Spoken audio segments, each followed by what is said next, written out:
नमस्कार दोस्तों, बालाजी स्टडी अड्डा में आपका स्वागत है। सीटेट अपर प्राइमरी कक्षा 6, 7, 8 एनसीईआरटी बेस्ड सामाजिक अध्ययन के डेली हम आपको दोपहर 3 बजे जो है वो प्रश्न उत्तर करा रहे हैं। तो इससे पहले हमने इसी का देखा था पार्ट नंबर जो है 9, जो कि आपको साइड में आई बटन में वीडियो मिल जाएगा। आज हम देखेंगे इसका पार्ट नंबर 10, जिसके अंतर्गत कुल 20 प्रश्न हम देखेंगे और एक प्रश्न जैसे कि सभी वीडियो में हम आपसे पूछते हैं वो भी हम जो है वो देखेंगे। तो चलिए शुरू करते हैं। तो सबसे पहले बात कर लेते हैं वो प्रश्न जो कि मैंने पिछले वाले वीडियो में पूछा था उसके सही उत्तर की। तो प्रश्न क्या था? भारतीय संसद के दोनों सदनों के संयुक्त अधिवेशन की अध्यक्षता जो है वो कौन करता है? ये आपका मोस्ट इंपॉर्टेंट प्रश्न है, ना केवल सीटेट के लिए कि सुपर टेट और जितने भी कॉम्पिटेटिव लेवल है उनमें बार बार ये प्रश्न पूछा जाता है। तो सही उत्तर कौन सा होगा? तो बिल्कुल आपका ऑप्शन नंबर सी हो जाएगा, लोकसभा का अध्यक्ष। ये प्रश्न दो तरीके से पूछा जाता है। एक तो पूछा जाता है कि भारतीय संसद के दोनों सदन जो है उनके संयुक्त अधिवेशन जो है उसकी अध्यक्षता कौन करता है, या दूसरे तरीके से ये पूछा जाता है कि किसी भी विषय पर दोनों सदन में गतिरोध उत्पन्न हो जाता है तो दोनों सदनों के संयुक्त जो अधिवेशन है वो बुलाने का प्रावधान किसके अंतर्गत होता है या बुलाता कौन है, इस टाइप से भी प्रश्न पूछा जाता है। तो ध्यान रखिएगा, दोनों चीजें मैं यहाँ पर बता रहा हूँ। सबसे पहले दोनों सदनों के संयुक्त अधिवेशन की यदि आपसे अध्यक्षता पूछी जाए तो एकदम रट लीजिए कि लोकसभा का अध्यक्ष जो है वो ऑप्शन नंबर सी जो है वो सही हो जाएगा। इससे रिलेटेड आर्टिकल कौन सा होता है? तो आपका अनुच्छेद 118 जो है इससे संबंधित होता है। इसको भी ध्यान में रखिएगा कि अनुच्छेद 118 कहता है कि संयुक्त अधिवेशन की जो अध्यक्षता है वो लोकसभा का जो स्पीकर है या अध्यक्ष है उसके द्वारा जो है वो अध्यक्षता की जाएगी।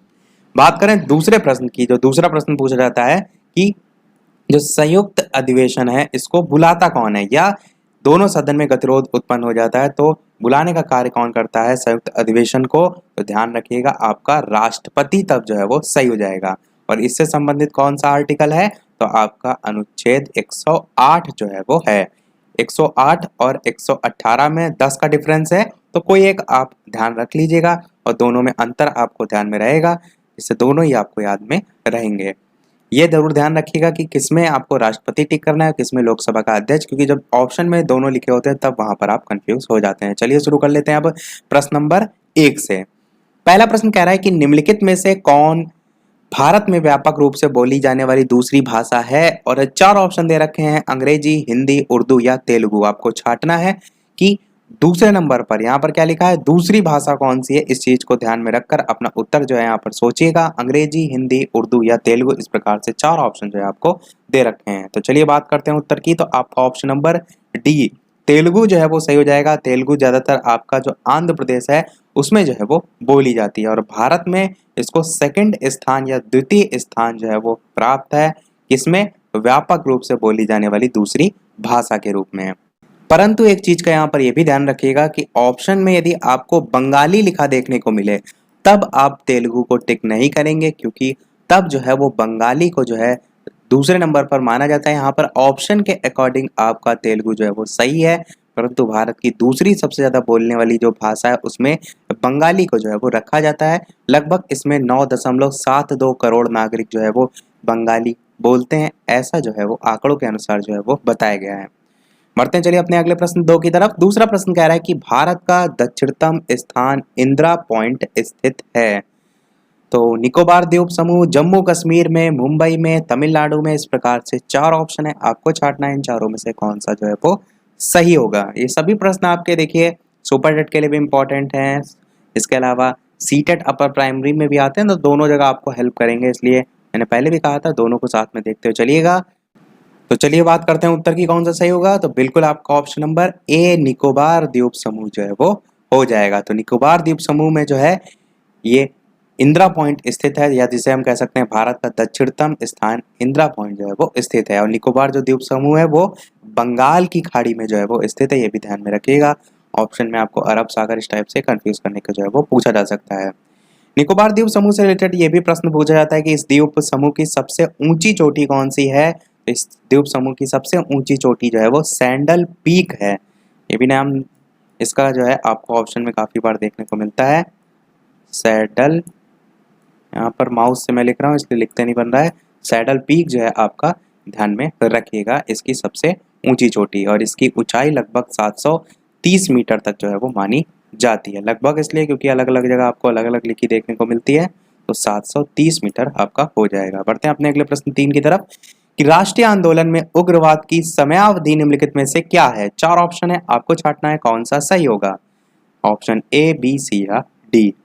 राष्ट्रीय आंदोलन में उग्रवाद की समयावधि निम्नलिखित में से जो है वो क्या है। बात करते हैं चलिए उत्तर की, आपका ऑप्शन नंबर सी सही हो जाएगा, यानी कि 1905 से लेकर 1916 तक की जो अवधि है इसको उग्रवाद की अवधि के रूप में जाना जाता है। इस समय आप कह सकते हैं स्वतंत्रता आंदोलन में बहिष्कार, हड़ताल, जन संगठन, इन सभी पर बल दिया जाता था, इसलिए राष्ट्रीय आंदोलन में उग्रवाद जो है उसकी समयावधि में यही आपका जो है वो सन आ जाएगा। अगला प्रश्न देखते हैं चौथा, सिंधु घाटी सभ्यता को हड़प्पा सभ्यता का नाम किसने दिया। बहुत ही अच्छा प्रश्न है।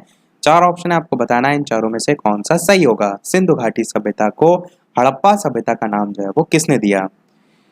ऑप्शन ए, बी, सी या डी। तो चलिए बात करते हैं उत्तर की, तो आपका ऑप्शन नंबर बी मार्शल जो है वो सही हो जाएगा। नाम ध्यान रखिएगा इनका, सिंधु घाटी सभ्यता को हड़प्पा सभ्यता का नाम मार्शल ने जो है वो दिया था।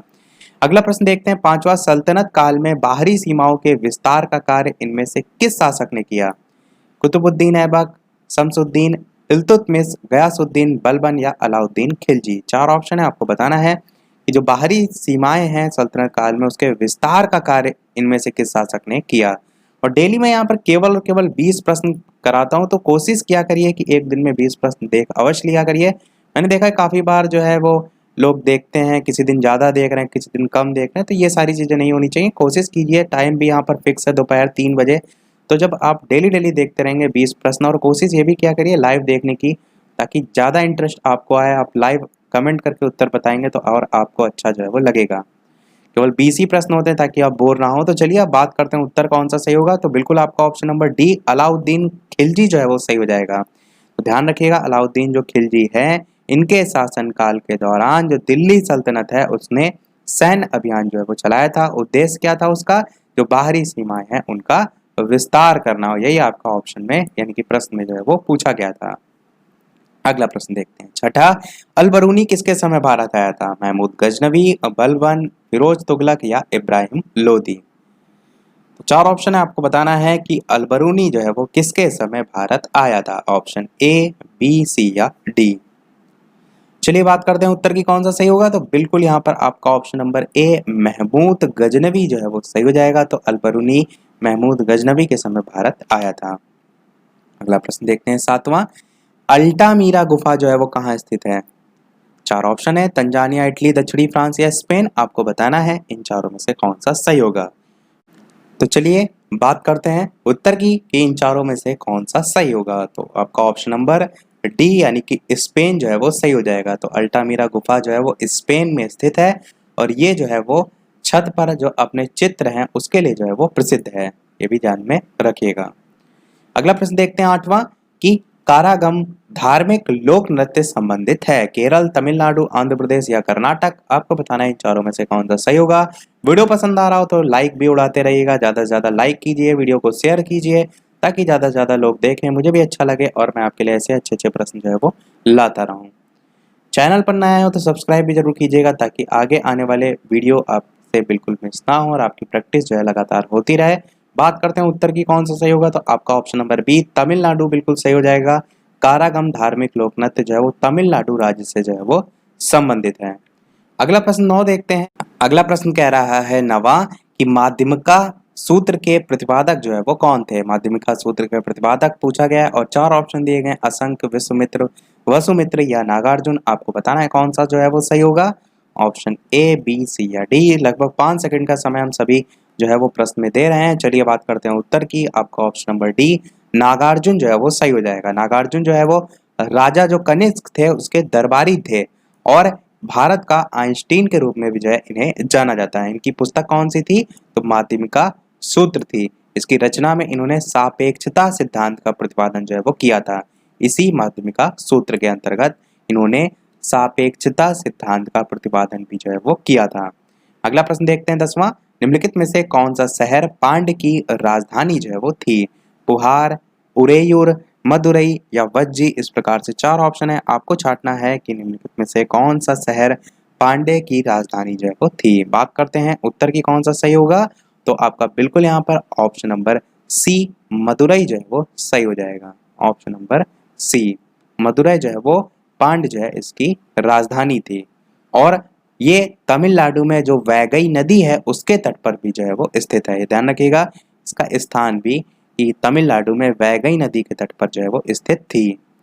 अगला प्रश्न देखते हैं 11वां, निम्नलिखित में से कौन सा राज्य उत्तर पूर्वी राज्यों की 7 बहनों का भाग नहीं है, जिसे हम 7 सिस्टर्स के नाम से भी जानते हैं। तो इसमें से पूछा है कि इनमें से कौन सा भाग जो है वो नहीं है। ऑप्शन ए, बी, सी या डी, इस प्रकार से 4 राज्यों के नाम जो है यहाँ पर लिखे हुए हैं। तो चलिए बात करते हैं कि इन चारों में से कौन सा 7 बहनों या 7 सिस्टर्स जो राज्य हैं उनमें से जो है वो नहीं आता है। तो बिल्कुल यहाँ पर आपका ऑप्शन नंबर बी पश्चिम बंगाल जो है वो सही हो जाएगा। यानी कि जो आपका 7 बहनों का भाग है उसमें जो है आपका पश्चिम बंगाल जो है वो नहीं आता है। अब बात करते हैं कि 7 सिस्टर्स में 7 राज्य जो है वो कौन कौन से आते हैं। तो आपको एक ट्रिक याद रखनी है, बहुत ही सिंपल सी ट्रिक। क्या है? एटीएम, आना,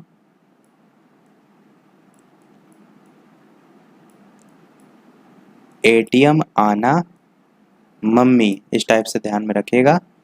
इस टाइप से आप एक लाइन में सभी नाम ध्यान में रख सकते हैं। एटीएम, आना, मम्मी। अब देखिए ट्रिक में क्या नाम है सारे। तो यहाँ पर जो ए लिखा हुआ है इससे आपका हो जाएगा असम। टी जो लिखा हुआ है इससे आपका हो जाएगा त्रिपुरा। एम जो लिखा हुआ है इससे आपका हो जाएगा मेघालय। फिर अगला वाला जो आ लिखा हुआ है यानी कि ए लिखा हुआ है इससे आपका हो जाएगा अरुणाचल प्रदेश। फिर ना जो है इससे आपका हो जाएगा नागालैंड। फिर बाद में मम्मी का जो माँ लिखा हुआ है इससे आपका हो जाएगा मणिपुर। और लास्ट में जो मी लिखा हुआ है इससे आपका हो जाएगा मिजोरम। इस प्रकार से आप 7 राज्य जो है वो याद रख सकते हैं केवल एक लाइन से, एटीएम, आना, मम्मी। ट्रिक पसंद आए तो वीडियो को लाइक शेयर करके मेरा हौसला बढ़ाते रहिएगा। चलिए बढ़ते हैं अपने अगले प्रश्न 12 की तरफ। निम्नलिखित में से किन नदियों के बीच चोल राज्य स्थित था? पेन्नार और वेल्लार, पेन्नार और कावेरी, कावेरी और वेल्लार, कावेरी और कृष्णा। इस प्रकार से 4 ऑप्शन आपको यहाँ पर दे रखे हैं और आपको बताना है कौन सा सही होगा।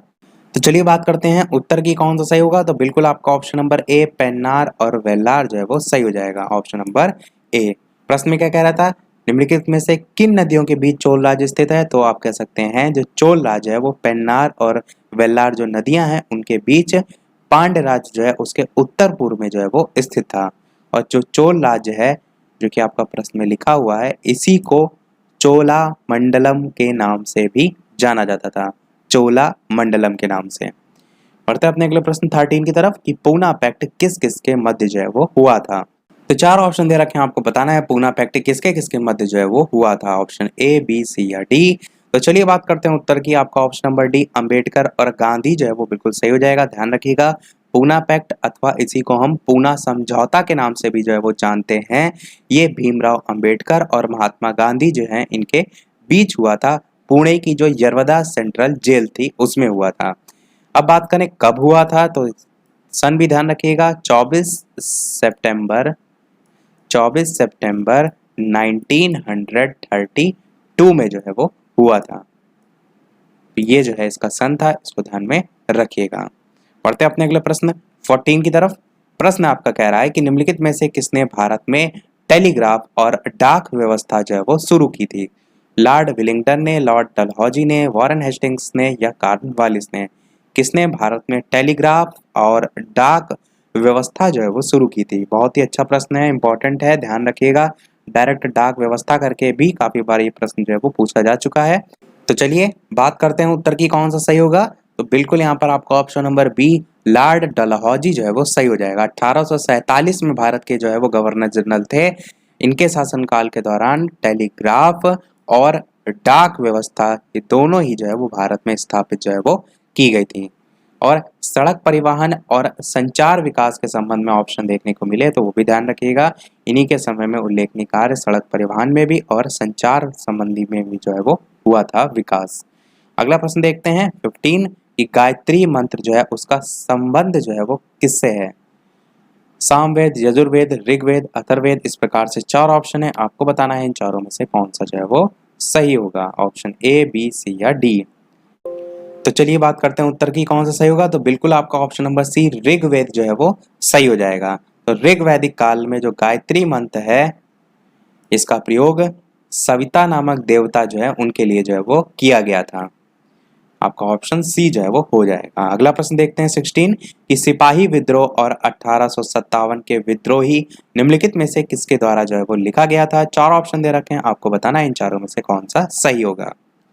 ऑप्शन ए, बी, सी या डी। तो चलिए बात करते हैं उत्तर की। तो बिल्कुल आपका यहाँ पर ऑप्शन नंबर सी जो है वो सही हो जाएगा, यानी कि आर सी मजूमदार। नाम ध्यान रखिएगा, आर सी मजूमदार जो है वो सही हो जाएगा। तो आप कह सकते हैं जो अंग्रेज थे उनके आदेश के तहत काम करने वाले जो भारतीय सैनिक थे इनको सिपाही कहा जाता था, और जो सिपाही विद्रोह है और 1857 के जो विद्रोही हैं वो आर सी मजूमदार जो हैं इनके द्वारा जो है वो लिखा गया था।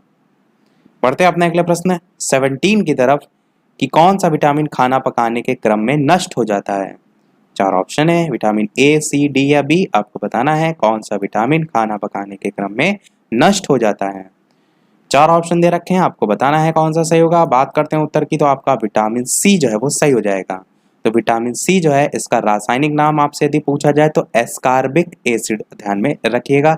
इसके संबंध में यानी कि विटामिन के रासायनिक नाम के संबंध में एक जीके वाली प्लेलिस्ट में आपको ट्रिक मिल जाएगी, उसको देख लीजिएगा। सभी नाम आपको सीरियल से सभी जो है वो याद हो जाएंगे।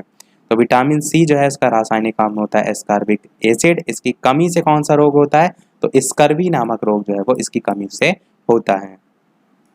और ये पाया किस में जाता है, तो आप कह सकते हैं मुख्यतः जो खट्टे पदार्थ होते हैं, फल होते हैं, उनमें प्रचुर मात्रा में पाया जाता है, और खाना पकाने के क्रम में ये विटामिन सी ही जो है वो नष्ट हो जाता है। अगला प्रश्न देखते हैं 18 कि विश्व का सबसे बड़ा भौगोलिक ग्लोब जो है निम्नलिखित स्थानों में से कहाँ स्थित है। दिल्ली, न्यूयॉर्क, बीजिंग या पेरिस। आपको बताना है कौन सा सही होगा। और इतनी सारी हम आपको इंफॉर्मेशन प्रोवाइड कराते हैं, इतने अच्छे अच्छे प्रश्न प्रोवाइड कराते हैं, तो लाइक में कोशिश किया करिए कि ज़्यादा से ज़्यादा वीडियो को लाइक कीजिए, शेयर कीजिए, ताकि मुझे भी अच्छा लगे, मेरी मेहनत बेकार ना जाए। इन सभी को टाइप करने में कितनी मेहनत लगती है, वीडियो बनाने में कितनी मेहनत लगती है, तो थोड़ा बहुत तो आपका भी फर्ज बनता है कि वीडियो को ज़्यादा से ज़्यादा लाइक करें, शेयर करें। तो चलिए बात करते हैं उत्तर की। तो बिल्कुल आपका ऑप्शन नंबर बी न्यूयॉर्क जो है वो सही हो जाएगा। कहीं कहीं आपको ग्लोब का नाम भी लिखा देखने को मिलता है। ग्लोब पूछ लिया था कि विश्व का सबसे बड़ा भौगोलिक ग्लोब यूनिस्फीयर जो है वो कहाँ स्थित है, तो ध्यान रखिएगा यूनिस्फीयर जो है वो क्वींस न्यूयॉर्क में जो है वो स्थित है। न्यूयॉर्क के अंतर्गत क्वींस जगह है, वहां पर जो है वो स्थित है। बढ़ते अपने अगले और लास्ट प्रश्न की तरफ, और इस प्रश्न के बाद एक प्रश्न हम आपसे भी पूछेंगे जिसका उत्तर आपको वीडियो के मेन कमेंट में टाइप करके बताना है। तो प्रश्न आपका क्या है कि कंप्यूटर का रैम जो है वो क्या है, यानी कि फुल फॉर्म जो है इसकी पूछी है। चार ऑप्शन दे रखे हैं, आपको बताना है इन चारों में से कौन सा जो है वो सही होगा। ऑप्शन ए, बी, सी या डी। चलिए बात करते हैं उत्तर की कौन सा सही होगा। बिल्कुल आपका option number A random access memory, option number A जो है वो सही हो जाएगा। यहाँ पर एसएस लिखा है, ये एक्सेस आदि का भी यहाँ पर बनेगी। तो रैंडम एक्सेस मेमोरी इसकी फुल फॉर्म होती है। रैम जो होती है ये आपकी कंप्यूटर की मेमोरी के रूप में भी जानी जाती है, और रैम की जो गणना होती है वो मेगाबाइट में जो है वो की जाती है। बढ़ते हैं चलिए अपने उस प्रश्न की तरफ। जैसे कि सभी वीडियो में हम आपसे एक ना एक प्रश्न पूछते हैं, इस वीडियो का आपके लिए प्रश्न ये है कि मध्ययुगीन काल के जो मंदिर हैं उनमें से किसका सबसे ऊंचा शिखर निम्नलिखित में से है। खजुराहो का कंदरिया महादेव मंदिर, गुजरात के बनासकांठा जिले के अंबाजी मंदिर, जगन्नाथ मंदिर जो कि उड़ीसा में है, या राजराजेश्वर मंदिर तंजावुर में। तो डायरेक्ट आप 20 का कौन सा ऑप्शन सही होगा, ए, बी, सी या डी, इस टाइप से भी वीडियो के मेन कमेंट में टाइप करके बता सकते हैं, क्योंकि ऑप्शन यहाँ पर थोड़े से बड़े हैं। तो option A, B, C, D में से कौन सा सही होगा, अपना उत्तर वीडियो के मेन कमेंट में अवश्य बताइएगा। काफी लोग क्या करते हैं, लाइव चैट जो चल रही है उसी में ही उत्तर बताना शुरू कर देते हैं, वहां पर मैं नहीं देख पाता हूँ। तो वीडियो के लिए लाइव कमेंट में ही जो है वो अपना उत्तर जो है वो बताइएगा, ताकि मैं बाद तक जो है वो जो आपका कमेंट है वो देख सकूं। इसका उत्तर हम अगले वाले पार्ट में देखेंगे। तो चलिए कल मिलते हैं फिर दोपहर 3 बजे। सभी लोग कोशिश कीजिए कि दोपहर 3 बजे देखना स्टार्ट कीजिए, ज़्यादा से ज़्यादा लोग देखेंगे तो और मजा आएगी। तो आज के में इतना ही। वीडियो पसंद आया हो तो लाइक अवश्य कीजिएगा, नए चैनल पर तो सब्सक्राइब जरूर कीजिएगा। चलिए मिलते हैं अगले वीडियो में नए टॉपिक के साथ, तब तक के लिए नमस्कार, थैंक यू फॉर वॉचिंग।